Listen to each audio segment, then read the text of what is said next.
My name is Elena Navarro, and for years I lived as a prisoner in my own home, not because of strangers, but because of my own son, Damian. He was a rising politician in public, admired for his charm, but behind closed doors, he was a monster who abused me and stole money in my name. Every smile he showed the world was a mask hiding threats, manipulation, and violence that nearly destroyed me. I thought I had no escape until a shocking discovery about his crimes forced me to make the most dangerous decision of my life. From secret recordings to a courtroom battle, the truth came crashing down, and I finally found the strength to fight back. If you want to see how a mother turned her fear into power like this video, subscribe to the channel and share your thoughts in the comments. Now let me take you inside the story of how it all began. It started on a night I can never forget. The house was silent except for the faint ticking of the grandfather clock in the hallway. I had spent the day preparing a simple meal, a stew with vegetables and rice, something warm for a cold evening. When Damian arrived, he did not even greet me. He walked straight to the table, loosened his tie, and sat down with the authority of a man who believed the entire world belonged to him. His wife Camila followed close behind her heels, clicking on the polished floor like tiny hammers, her perfume filling the air as she leaned over to kiss him on the cheek. Damian lifted the spoon, tasted the stew, and his face twisted with disdain. He slammed the spoon back into the bowl, and in one swift motion he struck me across the face. The bowl tipped over, spilling its contents across the table and onto the floor. I staggered backward, clutching my cheek, my heart pounding in disbelief. His voice was low controlled, but it cut sharper than a blade. "This is what you call food," he sneered. "Cold, tasteless, pathetic." Camila stood frozen for a moment, her painted smile faltering, but she quickly recovered and looked away as if she had seen nothing. She smoothed her dress, poured herself a glass of wine, and changed the subject with a soft laugh about the event Damian was scheduled to attend later that week. To her, my humiliation was not worth a second glance. I realized then that in this house I was not a mother or even a person.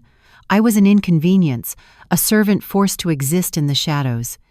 After he struck me, Damian returned to his seat and began scrolling through his phone, his face once again calm, almost bored. The violence meant nothing to him. It was as ordinary as tying his shoes. I stood there in silence, trembling, holding back tears until he waved a dismissive hand. "Clean this up," he said, "and do it quickly. I have speeches to prepare, and I cannot afford distractions." That night I sat in my room long after the lights had gone out, listening to the muffled sounds of Damian's laughter echoing from the living room where he entertained himself with videos and phone calls. I pressed a cloth to my swollen cheek and tried to quiet the storm raging inside me. The walls of the house I had once built with love and sacrifice now felt like prison bars closing in on me. When dawn arrived, I rose before the sun, as I always did. My body ached, my face burned, but the routine had become second nature. Damian expected breakfast at 7 sharp. I brewed his coffee, fried eggs the way he liked, and placed the plate before him as he sat at the kitchen table in his immaculate gray suit. He did not thank me. He barely glanced in my direction, too absorbed in the glowing screen of his phone. Camila joined us moments later, gliding into the room in a silk blouse and diamond earrings. She greeted me with that same polished sweetness she used whenever Damian was present. "Good morning, Elena," she said, her voice dripping with false warmth. "How are you today?" The question was nothing more than a performance, a line rehearsed to perfection. I wanted to scream the truth, to tell her about the bruise hidden beneath my collar and the sting still fresh on my cheek. But Damian's eyes flicked up from his phone, cold and sharp, and I swallowed the words. "I am fine, thank you," I answered instead, forcing a smile. Breakfast ended with Damian pushing his chair back and adjusting his red tie. Before leaving, he leaned close to me, his lips brushing my ear. "Remember," he whispered, "if you embarrass me in front of anyone, you will regret it." His tone was light, almost playful, but his words left me trembling. He and Camila walked out hand in hand, the picture of a perfect couple sliding into the sleek black car parked in the driveway. From the window, I watched them disappear down the road, my reflection in the glass reminding me of the woman I had become, silent, frightened, and fading. The rest of the morning passed in a blur of chores. I scrubbed the floor where the stew had spilled, washed dishes, and tried to ignore the throbbing pain in my cheek. But no matter how hard I worked, I could not escape the echo of Damian's words. His threats were chains tightening around me, each one stronger than the last.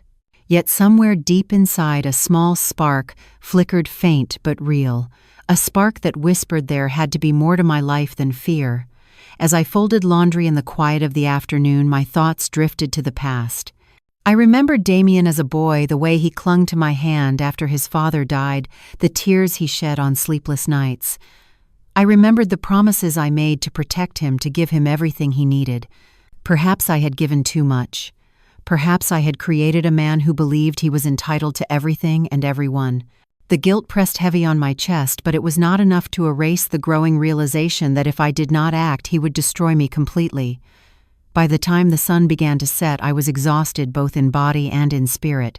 I sat alone in the dim kitchen, staring at the faint cracks on the tiled floor, listening to the silence.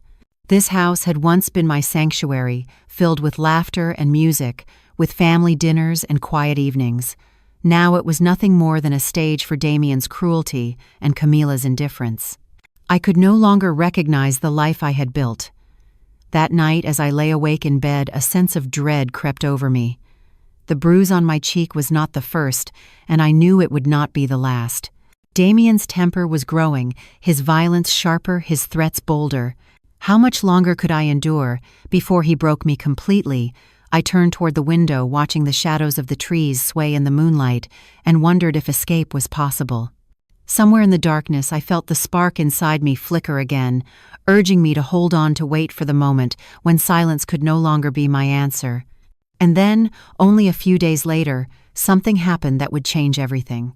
A dinner invitation, an unexpected guest, and a single piercing glance that promised my secrets would not remain hidden forever. The dinner was set to take place on a Thursday evening.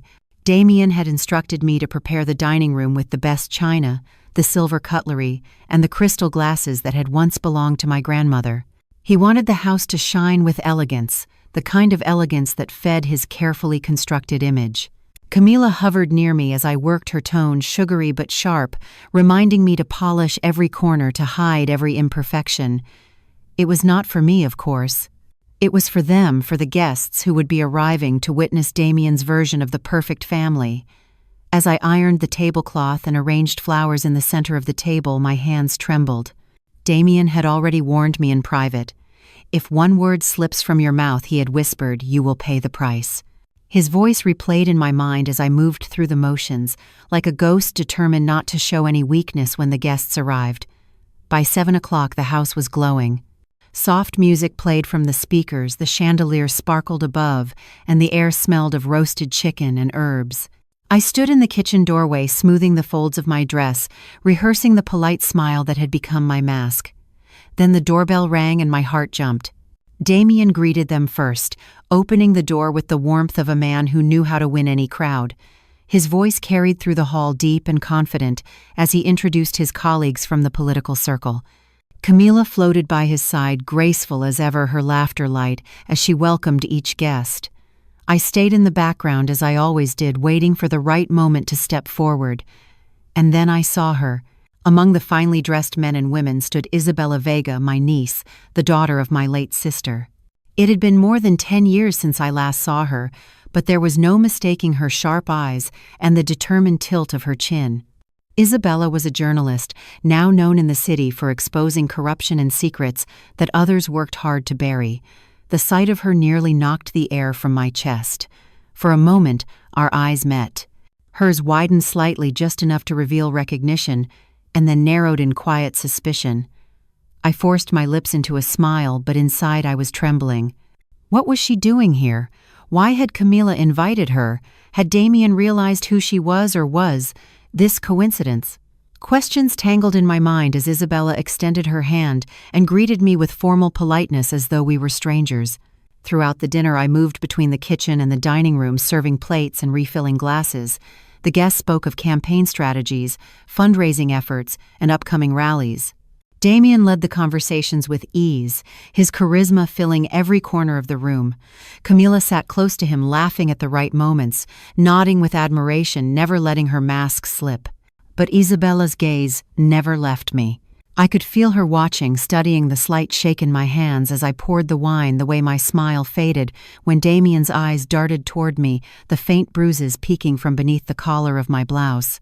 She asked me a question suddenly, her tone casual but her words sharp.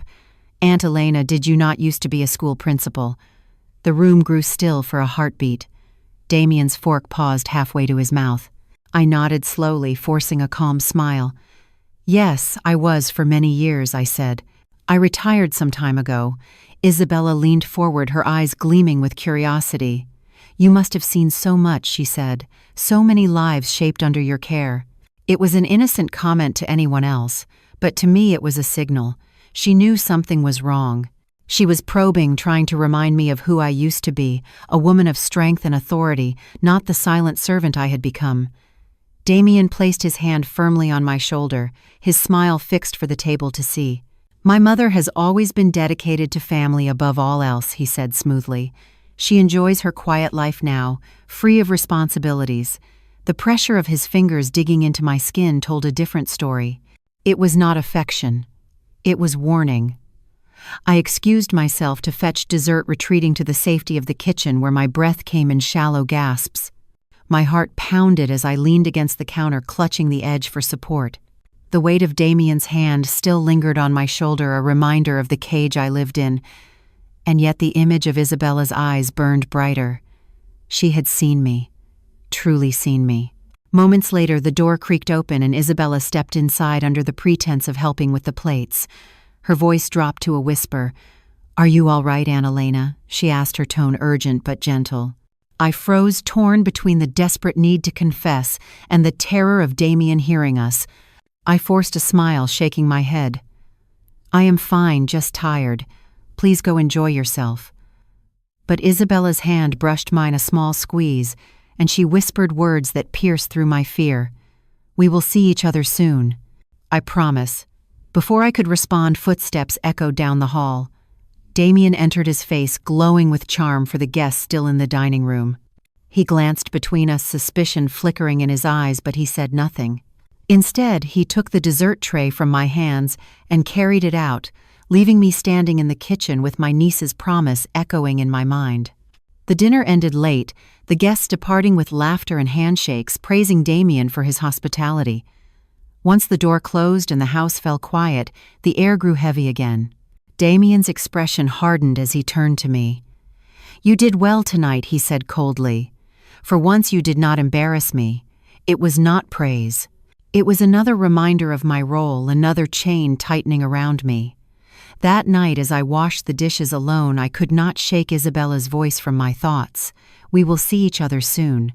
It was more than comfort. It was a promise, and perhaps even a warning. For the first time in years, I felt the faint stir of hope, battling against the fear that had ruled my life. I did not know then how quickly everything would unravel.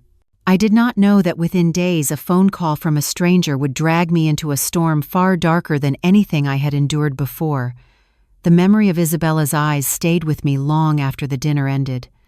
Her words echoed in my head as I went about my days, silent and cautious, living under Damian's roof, as if every step might trigger a trap. I felt the weight of a secret pact, forming though no words had been spoken. She had seen the truth, and she had promised we would see each other again. That small promise whispered in the kitchen had planted something inside me that Damian could not crush, a seed of hope. But hope alone was not enough to protect me from what came next. 3 days later, as I was scrubbing the kitchen counters, the phone rang. The number was unfamiliar. For a moment I considered ignoring it, but something compelled me to pick up. "Mrs. Navarro," a steady male voice said, "are you available to speak?" "Yes, this is she," I replied, my pulse quickening. "My name is Santiago Cruz. I work as a financial investigator with the committee overseeing your son's campaign. I am sorry to call you like this, but there are urgent discrepancies we need to discuss." I froze, gripping the receiver until my knuckles whitened. "Discrepancies? What do you mean? It would be better if we spoke in person," he said firmly. "Can you come to our office this afternoon? It is very important." The line went dead before I could respond. I stood in the kitchen, trembling, staring at the silent phone, as if it might come back to life and explain what had just happened. That afternoon I took the bus into the city, my stomach knotted, my mind racing with questions. I had never visited the headquarters of Damian's campaign. He always kept that part of his world separate, just as he kept every shred of freedom from me. The building was tall and modern, a tower of glass and steel that reflected the late afternoon Sunday. As I entered, I felt small like a shadow stepping into a realm that did not belong to me. Santiago Cruz met me on the 12th floor, a lean man in his 50s with tired eyes but a steady manner. He led me into a quiet office, closed the door, and slid a folder across the desk toward me. "Mrs. Navarro, we have been tracking unauthorized movements of campaign funds," he explained. "Over the last several months, more than $200,000 have been diverted into personal accounts.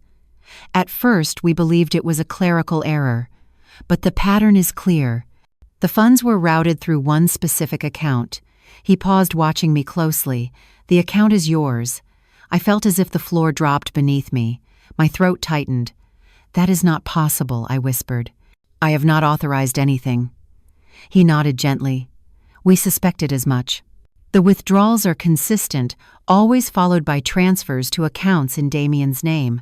It appears your son has been using your bank account to conceal the theft. On paper, however, it looks like you are the one responsible." My breath came in short gasps. An invisible hand was tightening around my chest. I thought of Damian's threats, his insistence on managing my finances, the way he limited me to pocket money while promising to invest the rest. And now I understood. He had not only stolen from me, he had turned me into his shield, his scapegoat. "What does this mean for me?" I asked, barely able to form the words. "If you remain silent," Santiago said, "you could face serious consequences. Fraud, embezzlement, accomplice to theft. We need your statement to clear your name. But you must act quickly." The folder lay open before me, filled with numbers and signatures I did not recognize. But the name at the top was mine. My name tied to crimes I had not committed. I left the office in a daze, walking the crowded streets as the sun dipped below the buildings. Cars roared by, people hurried along the sidewalks, but to me the world felt muted, distant. All I could hear was Damian's voice in my head. "If you ever betray me, I will destroy you." By the time I returned home, the mansion loomed before me like a fortress built to contain my silence. Damian was in the living room, tie-loosened glass of whiskey in hand, his phone pressed to his ear as he laughed with someone on the other end. When he saw me, his expression hardened. "Where have you been?" he demanded. I forced myself to stand tall, though my body shook. "I was at your office," I said. "I spoke to the investigator. I know what you have been doing with my account." For a flicker of a second, fear flashed in his eyes, but it was quickly smothered by anger. "You foolish old woman," he hissed, standing to his full height. "You have no idea what you are saying. That money is mine. Everything you own, everything you eat, the roof over your head, it all exists because of me." "No," I said, my voice trembling but firm. "It exists because of me. Because of the years I worked the house, I built the sacrifices I made." His hand shot out, gripping my arm so hard I winced. His face was inches from mine, his eyes burning with rage. "If you ever open your mouth again," he whispered, "I will make sure the world believes you are insane. I will have doctors sign the papers. You will rot in an institution forgotten while I take everything." His words pierced deeper than any slap or punch. I saw clearly then how far he would go. It was not enough for him to steal my money, my house, my dignity. He wanted to erase me entirely, to rewrite the story so that I had never existed at all. At that moment, the doorbell rang. A sharp, sudden sound that broke the tension like glass shattering. Damian released me, his mask of charm sliding back into place as he straightened his shirt. "Go see who it is," he ordered, "and remember, not a word." My legs shook as I walked to the door, my heart hammering against my ribs. I opened it to find my neighbor Marta standing there, holding a covered dish in her hands. Her smile was kind, but her eyes were full of concern. "I heard shouting," she said gently. "Is everything all right?" I glanced over my shoulder. Damian was watching from the hallway, his lips curved into a smile that did not reach his eyes. "Everything is fine," I said quickly, forcing cheer into my voice. Marta hesitated, then handed me the dish. "Stew," she said, "in case you do not feel like cooking." But as she pressed it into my hands, her gaze lingered on mine, and in her eyes I saw the same recognition I had seen in Isabella's. She knew something was wrong. When she left, Damian shut the door and leaned close. One word he said, his voice like ice, and you will regret it for the rest of your life. That night, I sat in my room with the untouched stew beside me, my arm still aching from his grip, my mind spinning with Santiago's warning. The walls of the house seemed to close in tighter, the silence heavier than ever. I thought of Isabella's promise. I thought of Marta's eyes. And I wondered how much longer I could carry the weight of my silence before it crushed me completely. I did not yet know that the next morning would bring a secret I could never have imagined, one that would pull me deeper into a web of lies and danger than I had ever feared possible. The morning of the gathering arrived draped in unease. Damian's orders from the night before echoed in my mind like chains clinking against the walls of my skull. He wanted perfection. The dining room polished to gleam, the cutlery aligned like soldiers, the food exquisite enough to impress his political circle. For him, every detail of the evening would serve as a weapon, a carefully staged performance designed to strengthen his reputation as a rising star. And I was the stagehand, the invisible laborer expected to keep the illusion alive. I rose before dawn, scrubbing the kitchen until my hands were raw, ironing the tablecloth until every crease disappeared. The smell of roasted lamb and herbs filled the house by mid-afternoon, mingling with the faint sweetness of freshly baked bread. I moved like a shadow from room to room, my body aching but my mind consumed by dread. Marta's concerned eyes from the night before still haunted me, and Isabella's whispered promise played over and over in my thoughts. Someone knew. Someone saw me. And that knowledge frightened me almost as much as it comforted me. By the time the first cars pulled into the driveway, the house glowed with artificial warmth. The chandelier sparkled, candles flickered on the long table, and soft instrumental music floated through the air. Damian descended the stairs in a tailored navy suit, his tie crimson against the crisp white of his shirt. He looked every bit the leader he wanted the world to believe he was. Camilla appeared moments later in a shimmering gown, her hair swept into perfect waves, her diamond earrings catching the light. Together they radiated power and elegance, a flawless couple ready to dazzle their guests. When the doorbell rang, Damian straightened his jacket and flashed me a look sharp enough to slice through my skin. Remember, his eyes warned, and the meaning was clear. One wrong word, one wrong glance, and I would pay. The guests entered with laughter and handshakes, their polished shoes echoing against the marble floor. Men in suits carried themselves with the weight of influence, while women in elegant dresses smiled with calculated ease. They filled the house with talk of campaigns and strategies, their voices blending into a chorus of ambition. And then she stepped inside, Isabella Vega. Her presence struck me like a sudden gust of cold wind. Dressed simply compared to the others, she wore a dark green blouse and carried a leather satchel slung over her shoulder. Her sharp eyes scanned the room with quiet precision, but when they met mine, they softened for just a heartbeat. She greeted Damian with professional courtesy, offering her hand and a polite smile. To anyone else, she was just another guest, perhaps a curious journalist tagging along. But to me, she was a storm waiting to break. I busied myself in the kitchen carrying trays of appetizers and glasses of wine, careful to keep my face neutral. But I felt her gaze follow me, studying the stiffness in my movements, the faint bruise still peeking from beneath my collar, despite the powder I had used to hide it. Dinner began with toasts to Damian's bright future. Camilla raised her glass, praising her husband's dedication to the people, her voice glowing with admiration. The others followed their words, thick with flattery, each one eager to attach themselves to his rising power. Damian soaked in the praise like sunlight, his smile wide, his laugh rich. I stood at the edge of the room, refilling glasses, invisible, but present, the silent guardian of secrets no one dared to see. Then Isabella spoke. "Tell me, Señor Navarro," she said, her voice calm, but carrying weight, "what inspires you most in your political work?" Damian leaned back in his chair, ready for the question. His words flowed like honey, a speech polished from years of practice.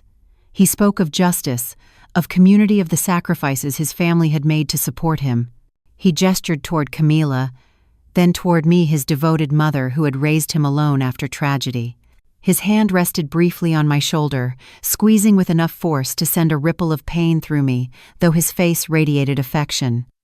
She is my greatest inspiration, he declared. The room applauded. But Isabella's eyes did not leave mine. She leaned forward slightly. Senora Navarro, she said, what was it like raising such a promising man on your own? The table fell silent. Forks paused in midair. All eyes turned to me. My mouth went dry. The words Damian had fed me so many times clawed at my throat. Speak with pride. Never reveal weakness. I forced a smile, my voice thin. It was challenging, of course, but rewarding. Damian was always determined, even as a boy. A flicker of disappointment crossed Isabella's face, but she said nothing. Instead, she reached for her glass, her gaze lingering on me a moment longer before she looked away. As dessert approached, the tension beneath the surface thickened. I carried in a tray of custard, my hands trembling as I set the dishes before the guests. Isabella excused herself to help me in the kitchen, her satchel clutched close. The moment the door closed behind us, her voice dropped to a whisper. Aunt Elena, she said, what is happening here? You look afraid. I shook my head quickly, panic rising in my chest. You should not be here, Isabella. Please return to the table. She stepped closer, her eyes fierce with determination. I know you are hiding something. And I know Damian is not the man he pretends to be. My throat tightened. I wanted to tell her everything, to pour out years of pain and fear, but Damian's shadow loomed even here. If he found us speaking, if he suspected even a word had slipped, the consequences would be unbearable. I forced a strained smile and turned back to the counter. Everything is fine. Please let it go. Her hand touched mine briefly, a silent promise. We will talk again, she whispered. Then she returned to the dining room, her expression unreadable.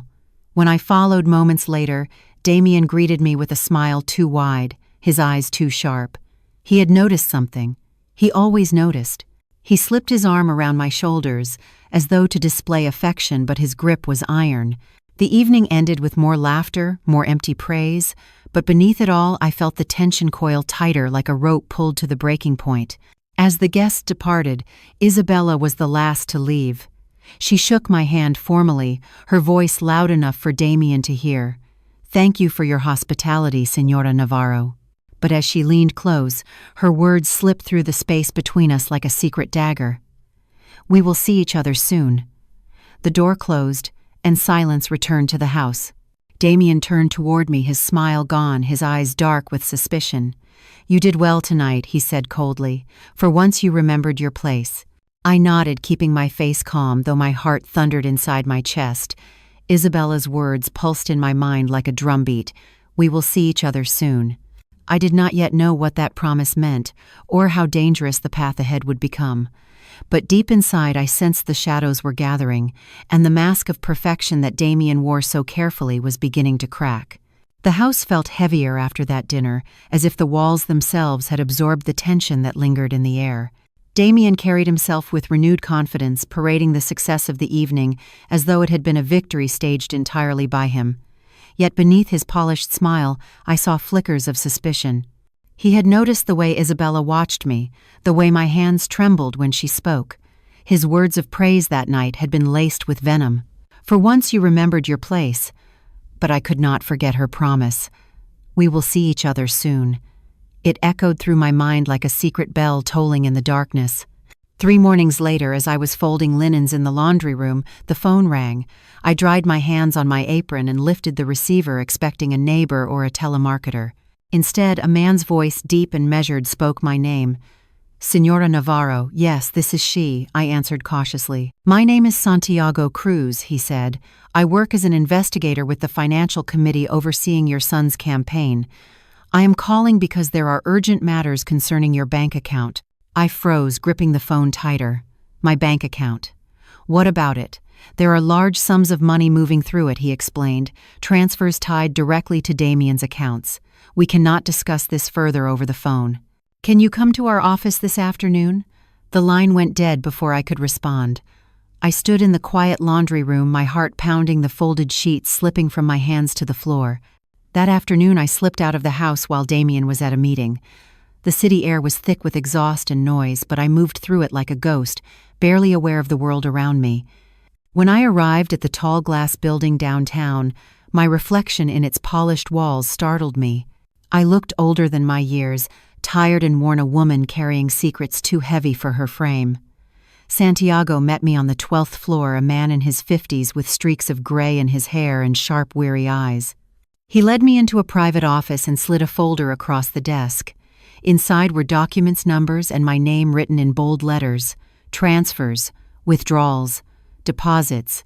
More than $200,000 routed through my account over the past year. "This is theft," he said firmly. "Campaign funds redirected for personal use.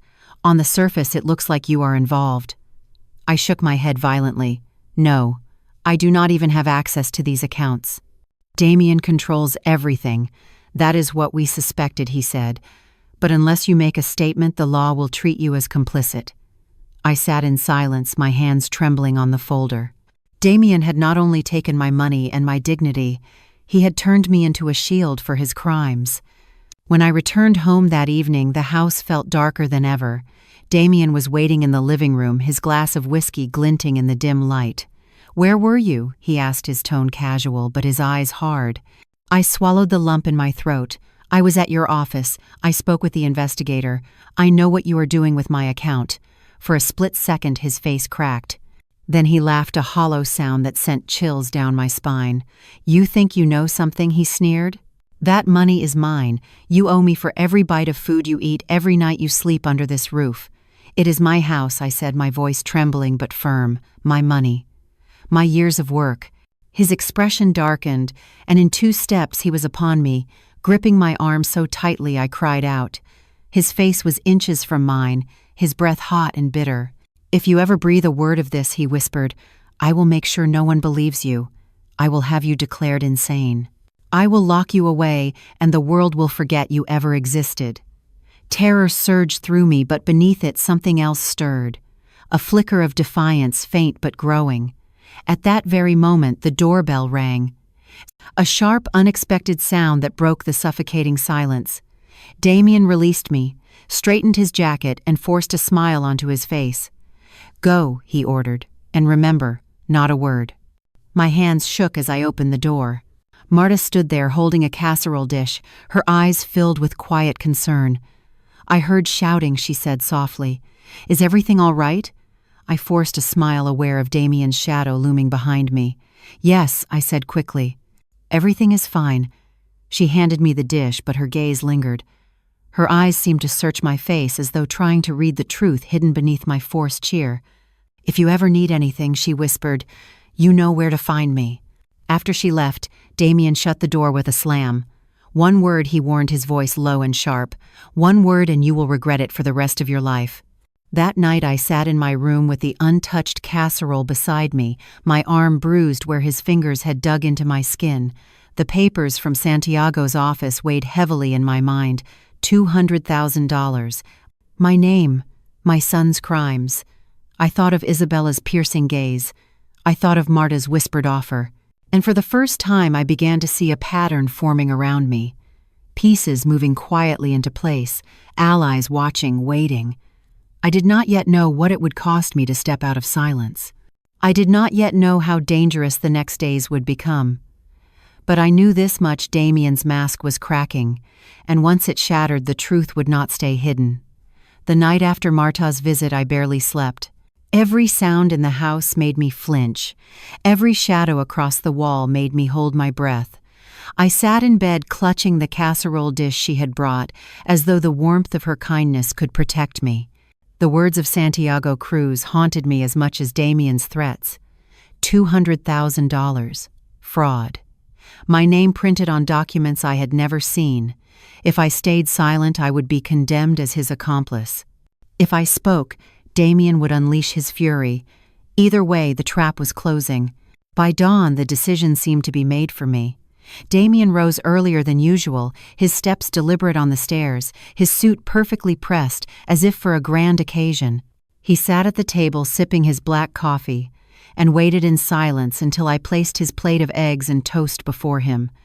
Then he looked up, his smile smooth and false. "We are going to the bank today," he said, his tone almost cheerful. "You will sign a few papers to clarify the confusion with the investigators." Nothing complicated. My stomach twisted. What kind of papers? The kind that prove you authorized the transfers, he replied. The kind that clear my name. His eyes bored into mine, daring me to argue. I opened my mouth, but no words came. He leaned closer, lowering his voice until it was a whisper sharp as glass. You will smile, you will nod, and you will sign, or I will make sure you spend your last years locked away in an asylum. I nodded weakly, though inside something stirred. His threats no longer landed with the same crushing weight. Fear still held me, yes, but alongside it grew a spark of anger, of defiance. After breakfast, he left to attend a meeting before returning for me. The moment the door closed behind him, I collapsed into a chair, trembling, my heart hammering against my ribs. I wanted to scream, to break every dish in the kitchen, to tear down the walls of the house that had become my prison. Instead, I pressed my hands to my face and whispered to myself, "You cannot go to that bank." A soft knock startled me. I froze, glancing toward the back door. The knock came again, urgent but quiet. I moved cautiously, my breath shallow, and when I opened the door, Marta slipped inside. Her eyes darted around the room before settling on me. "Elena," she whispered, "I need you to listen carefully. Last night I installed a small camera near your window. It recorded everything." I stared at her, confused. "Everything. Your conversation with Damian," she said. "His threats, his demand that you sign papers. I have it all." The words sank in slowly, like drops of water breaking through stone. Evidence. Proof. For the first time in years, someone besides me knew the truth. "What can we do with it?" I asked, my voice trembling. Marta took my hands in hers, steady and warm. "I have a friend in the prosecutor's office," she said. "Her name is Lucia Romero. She specializes in cases like yours, but you must come with me now before Damian returns. If you go to that bank, he will trap you forever." My legs felt weak, my breath coming fast. I imagined Damian's fury if he found me gone, his hands gripping my arms, his voice in my ear. But Marta's eyes held mine with fierce determination.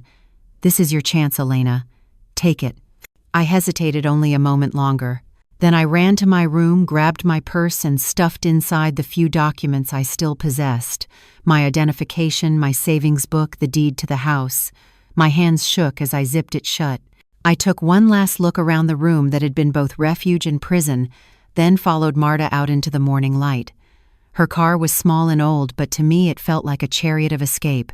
As we pulled away, I kept glancing at the mansion in the rearview mirror, half expecting Damian to appear in the doorway, his face twisted with rage. But the house remained still, silent in the golden light of dawn. The prosecutor's office was a stark government building, with pale walls and narrow corridors.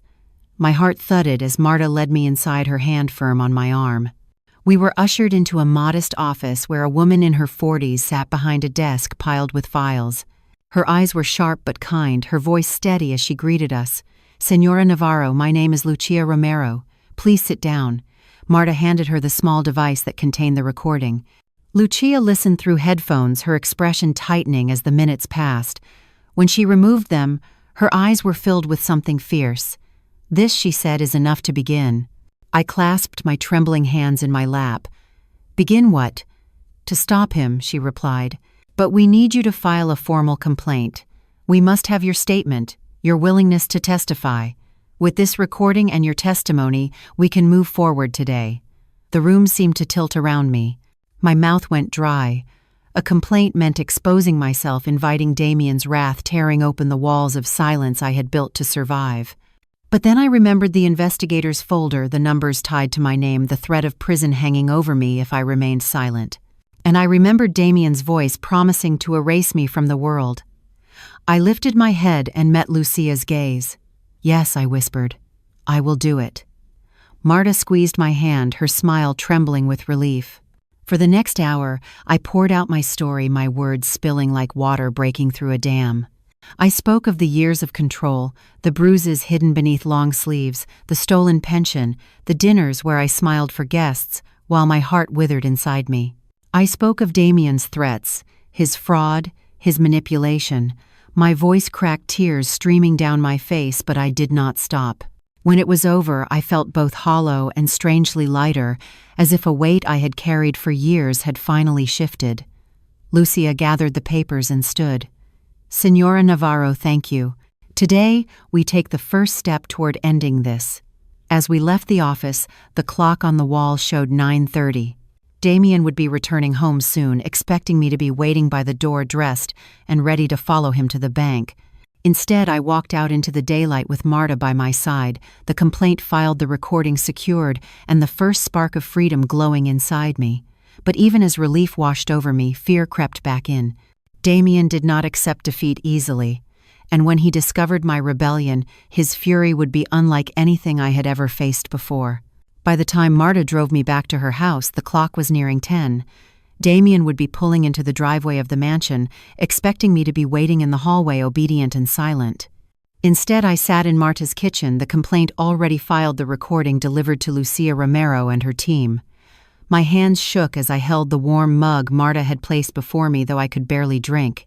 I kept glancing toward the window, half expecting Damian's black car to appear, his shadow filling the doorway, his voice dripping with fury. But he did not come for me. Not yet. It was nearly 11 when Lucia called Marta's phone. Her tone was brisk, her words deliberate. "The police are on their way to the Navarro estate," she said. "They have a warrant for Damian's arrest. We have the recording, the financial documents, and your testimony. It is enough. He will not walk away from this." I clutched the edge of the table, my breath catching in my throat. Arrest. The word rang like a bell, both terrifying and liberating. Marta smiled and squeezed my hand. "It is starting, Elena. The first stone is rolling." I wished I could share her relief, but fear gnawed at me. Damian had built his life on control. To imagine him cornered, stripped of power, filled me with dread. His mask of perfection had always been his strongest weapon. Without it, what fury would remain? Hours passed like days. Marta kept me close, refusing to let me return home. She spoke calmly, distracting me with stories of her late husband, her garden, the small routines that gave her peace. But every time I closed my eyes, I saw Damian's face, the rage in his eyes, the promise in his voice. "One word, and you will regret it for the rest of your life." By mid-afternoon, Marta's television flickered with breaking news. Cameras showed the Navarro estate, its grand facade now swarmed with uniformed officers. Reporters gathered behind yellow tape as Damian, still dressed in his navy suit, was led out in handcuffs. Flashbulbs exploded, voices shouted questions, and Damian raised his chin, his smile wide and defiant. "This is a mistake," he called out. "A political attack. I have done nothing wrong." But I saw the tension in his jaw, the fire in his eyes. It was the face I had known in private, the face he could no longer hide. Marta turned off the television and hugged me tightly. "It is done," she whispered. "He is in custody now." Yet my body remained rigid. I knew Damian too well. Custody did not mean silence. The next morning, Lucia summoned me to the courthouse for the bail hearing. The hallways were crowded with lawyers, reporters, and curious onlookers. Marta walked beside me, her presence a shield. When we entered the small courtroom, my breath caught. There he was. Damian sat at the defense table in an orange jumpsuit, his hair still neatly combed, his back straight. Even in chains, he carried himself like a man convinced of his own power.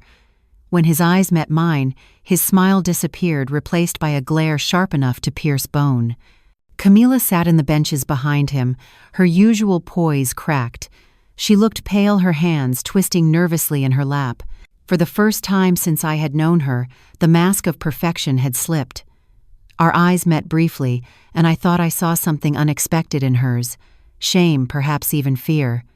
The judge entered, an older man with a stern face. Proceedings began quickly. The prosecutor presented the evidence, the recording of Damian's threats, the financial documents showing the stolen campaign funds, and my formal complaint.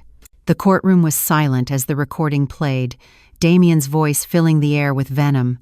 "You will smile, you will nod, and you will sign, or I will make sure you spend your last years locked away in an asylum." Gasps rippled through the room. I lowered my head, shame burning my cheeks, but Marta squeezed my hand firmly. "Do not hide now," she whispered. "This is your truth." When it was my turn to testify, I rose slowly, my knees trembling. The judge asked me to describe what life had been like in my home. My throat tightened, but I forced the words out. For years I said my son has treated me not as a mother but as a servant. He controls my money, my house, my life. If I make a mistake, he strikes me. If I resist, he threatens me. He used my bank account to steal money from his campaign, and when I discovered it, he promised to destroy me. My voice cracked, but I continued speaking of the years of silence, the bruises hidden beneath layers of makeup, the nights I lay awake in fear of his footsteps. The room was hushed, every ear straining to hear. When I finished, I felt drained, hollow, but lighter. The truth was no longer mine alone.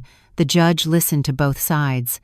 Damian's lawyer argued fiercely, insisting the funds were mismanaged, not stolen, that the recording was taken out of context, that I was confused, manipulated by outsiders. Damian himself interrupted once, shouting, "She is lying. She has always been unstable." But the judge silenced him with a sharp rebuke. At last, the decision came. Considering the seriousness of the charges the judge declared, and the clear evidence of intimidation against a primary witness, the request for bail is denied. Damian Navarro will remain in custody until trial. For a moment the room seemed frozen. Then Damian exploded. He lurched to his feet, his chains rattling, his face twisted with fury. "This is an injustice," he shouted, his voice echoing. "That woman is my mother. She is lying. I will destroy her.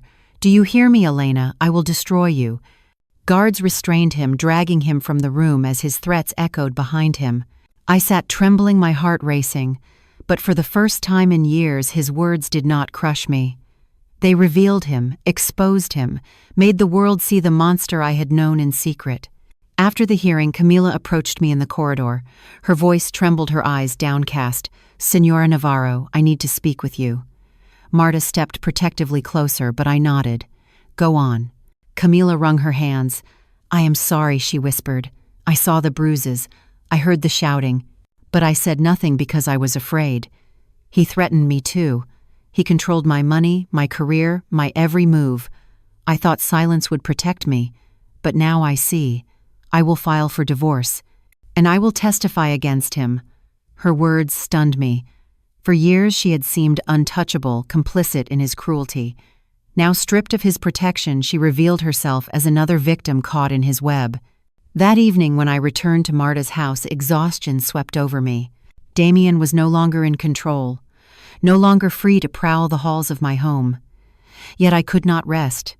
His threats in the courtroom still rang in my ears. "This is not over. I will destroy you." And I knew he meant every word. For the first time in years, I slept without the sound of Damian's footsteps echoing down the hall.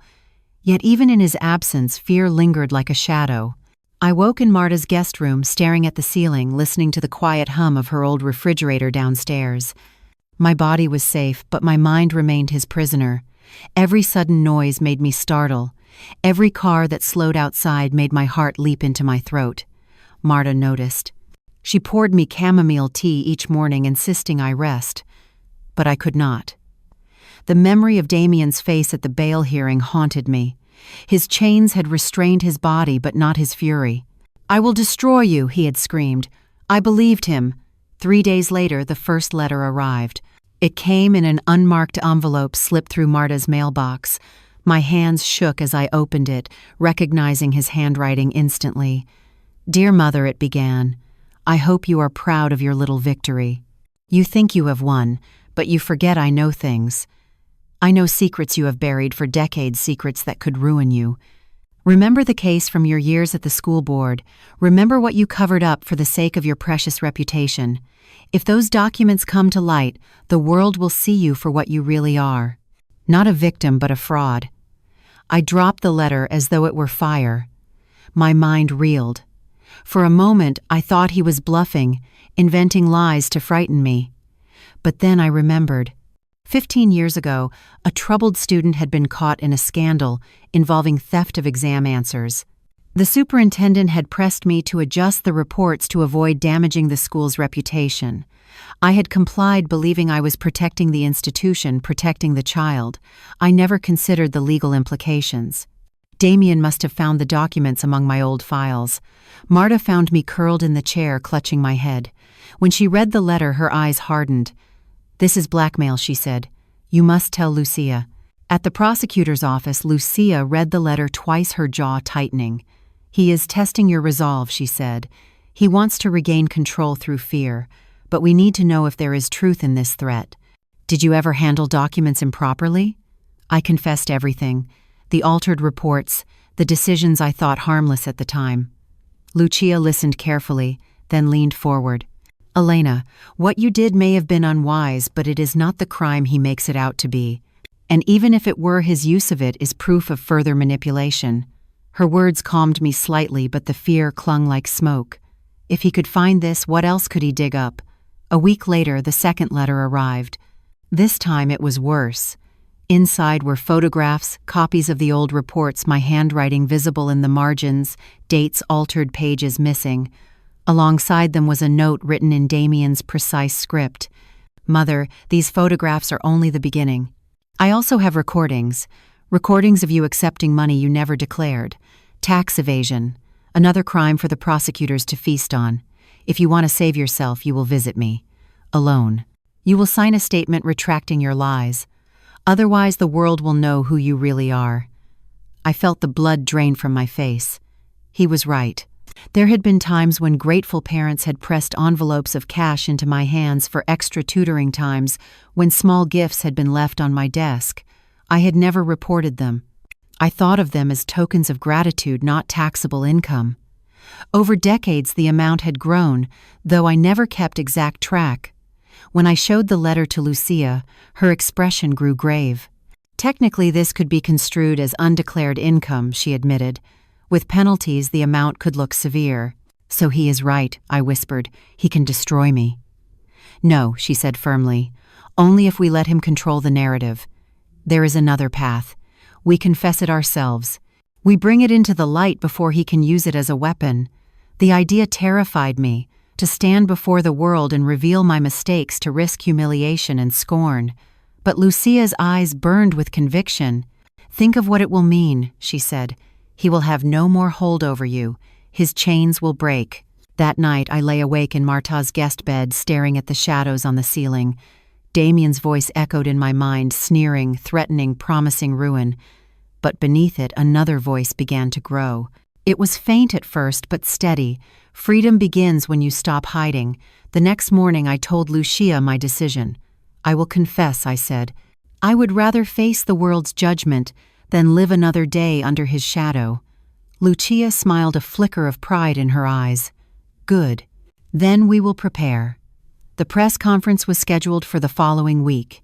As the day approached, my fear rose like a tide, but so did something else: determination. Marta helped me choose a plain gray dress, dignified but simple. She brushed my hair back and touched my shoulder gently. "Remember, you are not the one on trial. He is."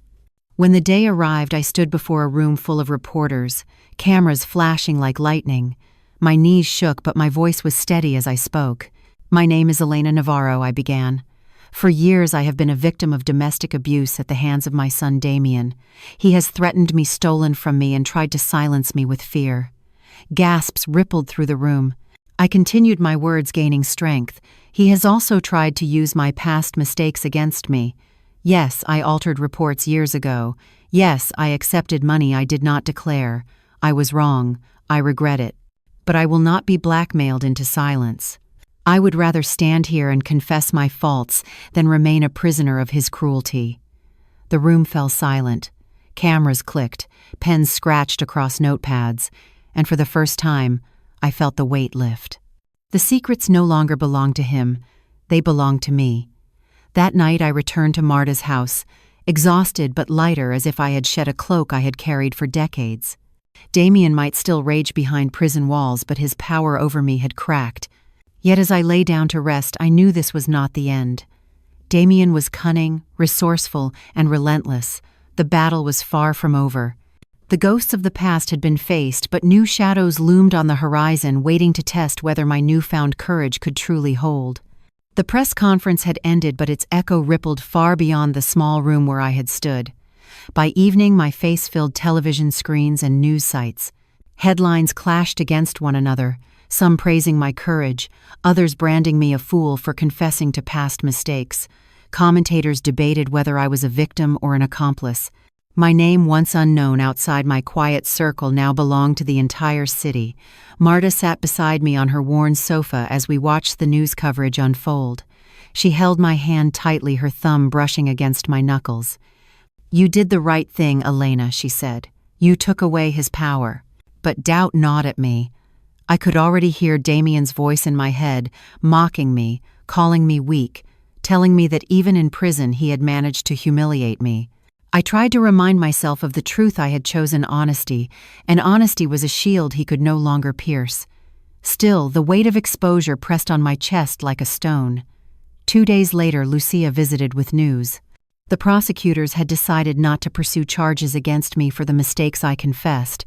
"Your openness worked in your favor," she explained. "They see you as a victim who was manipulated, not as a criminal. And your testimony is now more powerful than ever." Her words should have comforted me, but I felt no triumph. Instead, I felt something strange, something I had not known in years. Freedom. It was light, almost unbearable in its intensity, as though I had stepped out of a dark cave into blinding sunlight. That afternoon, Marta insisted I return to my own house. "You cannot hide forever," she said.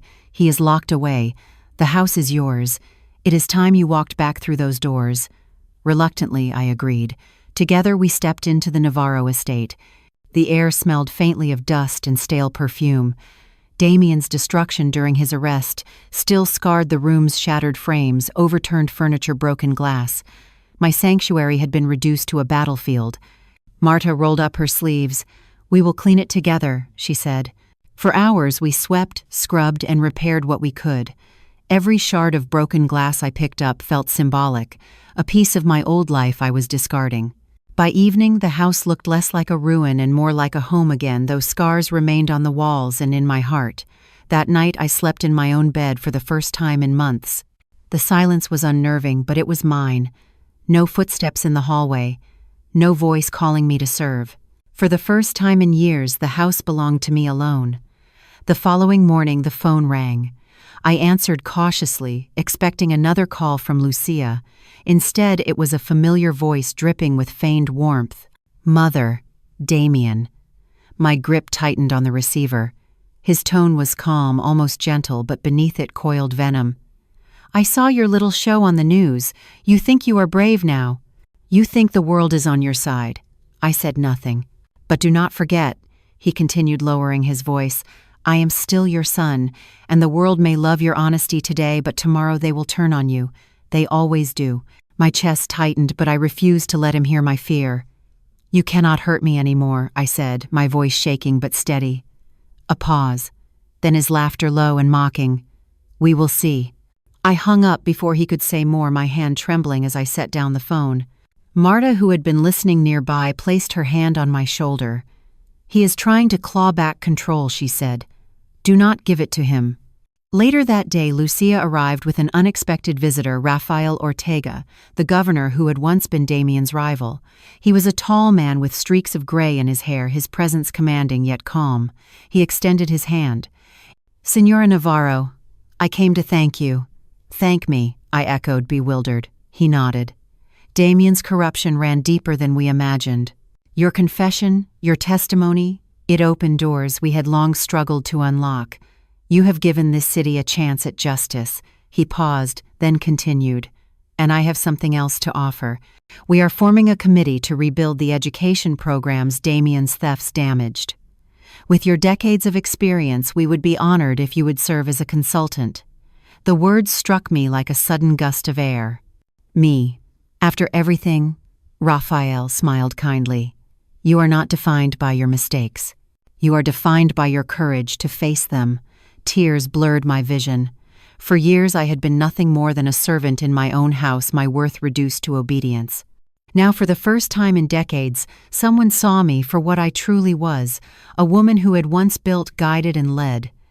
That evening, Marta and I sat on the back porch watching the sunset paint the sky in hues of red and gold. I felt lighter than I had in years, but the shadows of Damian's threats still lingered at the edge of my mind. "He is not finished," I said quietly. Even from prison he will try to reach me." Marta nodded, her expression firm. "Then we will be ready." And as the last rays of light slipped beyond the horizon, I knew she was right. The truth was out, my chains were broken, and the city finally saw Damian for who he was. But I also knew this was not the end. For men like my son, power was not surrendered easily. And the battle ahead, though different from the one I had already fought, would test me in ways I could not yet imagine. The weeks after the press conference felt like stepping into a new world. For the first time in years, the walls of the Navarro estate did not echo with Damian's commands or his footsteps pacing the halls. The silence was mine. Yet freedom, I learned, carries its own weight. Some nights I still startled awake, convinced he was standing in my doorway. Some mornings I moved through the house expecting to hear his voice, sharp and impatient, calling for coffee or a pressed shirt. Trauma lingers even when the cause is gone. But there were changes I could not deny. Neighbors who had once avoided me now stopped to speak when I tended the garden. Strangers left flowers on my gate, notes of encouragement folded between their stems. For every critic who branded me reckless, there were others who saw me as a symbol of resistance. It was strange and humbling to realize my suffering had become something larger than myself. Lucia visited, often bringing updates on the case. Damian's trial was approaching. The charges against him had multiplied: financial fraud, witness intimidation, domestic abuse. Each piece of evidence stacked like bricks in the wall closing around him. Marta's recording had been crucial. Without it, the case might have wavered.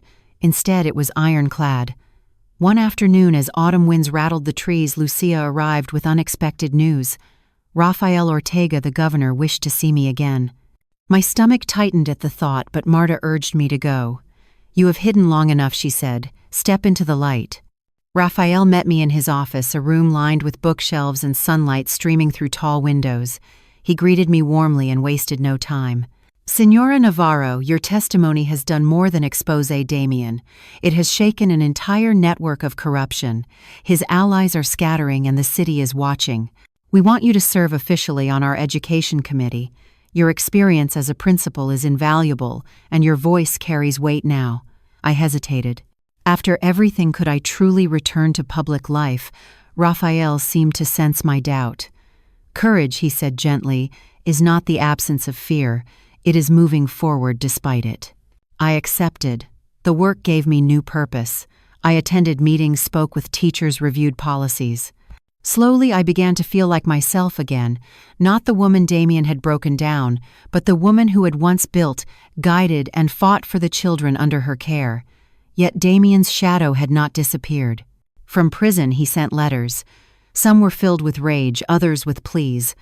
One morning, I found a message scrawled in his unmistakable hand. "Mother, forgive me. I was weak. I am lost without you. Please come see me." Another letter followed days later, darker. "You think you are free, but blood binds us. I will never let you go." I burned them both. The trial began in early winter. The courthouse was crowded with journalists, lawyers, and curious citizens. I sat at the witness stand, my heart hammering as Damian entered in shackles. He looked thinner, his face harder, but his eyes still burned with the same cold fire. When they met mine, I felt the old fear stir, but it no longer controlled me. I told the court everything: the bruises, the stolen pension, the threats whispered in the dark, the nights of silence, the days of humiliation. When the recordings played, Damian shifted in his seat, his jaw clenched, his mask of charm shattered. Camila testified too. Her voice shook at first, but she grew stronger with each word. She spoke of the control, the threats, the way Damian had stolen from her as well. Her confession painted him not just as a cruel son, but as a ruthless man who left devastation in every relationship. When the verdict came, the room was silent, guilty on all counts. The judge sentenced him to 15 years in prison without possibility of early release. Damian erupted, shouting across the courtroom, "Mother, you did this! You destroyed me!" His voice cracked with fury, but the guards restrained him quickly. For the first time, I saw not a powerful man, not a golden sun, but a broken figure stripped of his illusions. I walked out of that courthouse lighter than I had entered. The chains he had wrapped around my life for years were gone. In the weeks that followed, I moved through the house with a different rhythm.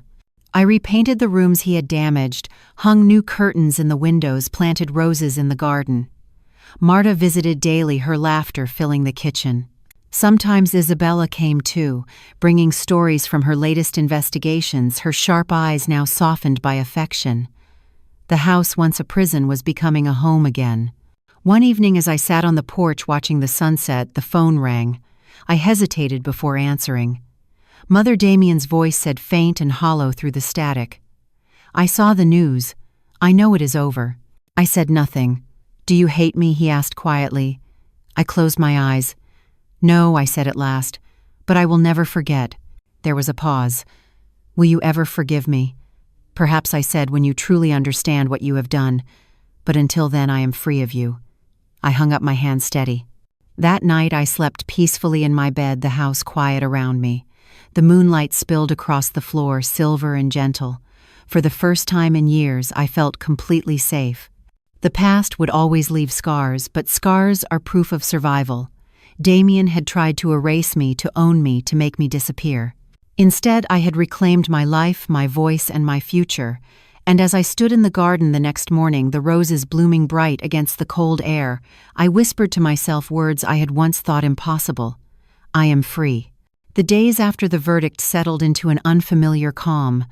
For years, my life had been dictated by Damian's moods, his commands, his footsteps echoing through the house like a constant reminder of my captivity.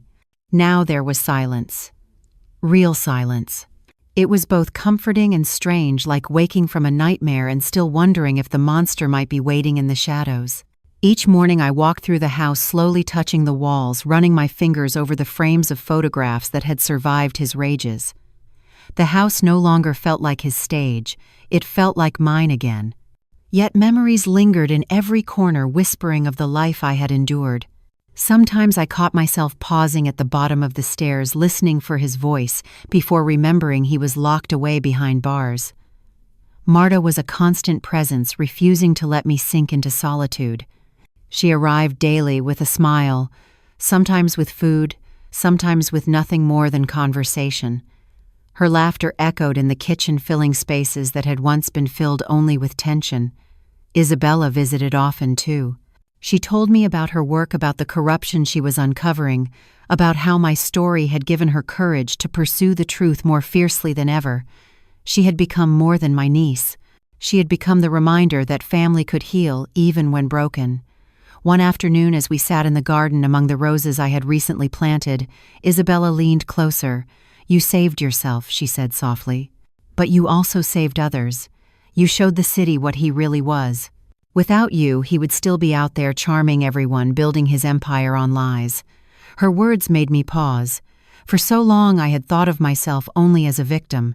I had forgotten that speaking out was not just for me. It was for every woman silenced by fear, every mother made small by her own child, every person trapped in a home that had become a prison. Yet Damian's shadow still lingered, even behind prison walls. Letters continued to arrive. Some begged forgiveness, filled with words of regret. Others dripped with venom, promising revenge. I stopped opening them after a while, letting them pile in a drawer. I realized they were nothing more than chains he wanted me to wear, and I no longer needed them. The trial had stripped him of his power. He was no longer the golden son parading as a politician. He was a convict, a man exposed for what he truly was, and though the thought of him still stirred fear in me, I no longer trembled. He could shout from behind bars until his voice broke, but the world had already seen the truth. Weeks turned into months, and slowly I built a new rhythm. I accepted the position Rafael Ortega had offered, serving on the education committee. At first I was hesitant to speak in meetings, unsure if anyone would listen. But as time passed, I found my voice growing stronger. I realized I had not lost my years of wisdom. They had only been buried under silence. One day, after presenting a proposal to improve funding for rural schools, Rafael shook my hand firmly. "Señora Navarro," he said, "your courage has done more than bring justice to your son. It has given our city hope." I left his office with tears in my eyes, realizing that the woman Damian had tried to erase was alive again. Not just alive, but leading, shaping, building. Still, the final confrontation came unexpectedly. One evening, the phone rang. I hesitated before answering, recognizing the faint static of a prison line. Mother Damian's voice came quiet and strained. I did not respond. "I saw your face on the news," he said after a pause. "You looked strong. Stronger than I have ever seen you." I waited. "I am not asking for forgiveness," he continued. "I know I do not deserve it, but I wanted to say, I am sorry." His words startled me. They sounded real fragile, stripped of the arrogance I had always known. For a long moment I said nothing. Then I spoke. "Damian, I may forgive you someday, but forgiveness does not erase what you did. It does not return the years you stole. Forgiveness will only come if you change, if you face what you have become, if you find a way to rebuild yourself." The line was silent. Then I heard him whisper, "I understand." I hung up, setting the phone down gently. My heart felt heavy, but not with fear. For the first time, it was heavy with closure. That night, I walked through the house with the windows open, letting the cool breeze sweep through the rooms. I paused in the garden, the roses glowing faintly in the moonlight, and whispered aloud the words I had once only dreamed of speaking. I am free. This story is not only about me. It is about the countless people who live in silence, trapped by fear, manipulation, and abuse. It is about how control can wear many faces: violence, financial chains, psychological games, but all of them are prisons. And it is about how freedom begins the moment we speak the truth, no matter how heavy or shameful it feels. Secrets lose their power in the light. My journey shows that courage is not born in the absence of fear. It grows when fear no longer decides our fate. Even after years of silence, it is never too late to reclaim your life, to find allies, to rebuild what was broken. If you are living in fear, know this: you are not alone. There are always voices waiting to hear you, hands waiting to help you, and light waiting to break through your darkness. If this story touched you, please like this video, share it with others who may need its message, and leave your thoughts in the comments below. Your voice matters, your story matters, and your support helps us bring more stories of courage to light. Do not forget to subscribe to the channel so you will not miss the next story of strength, survival, and hope.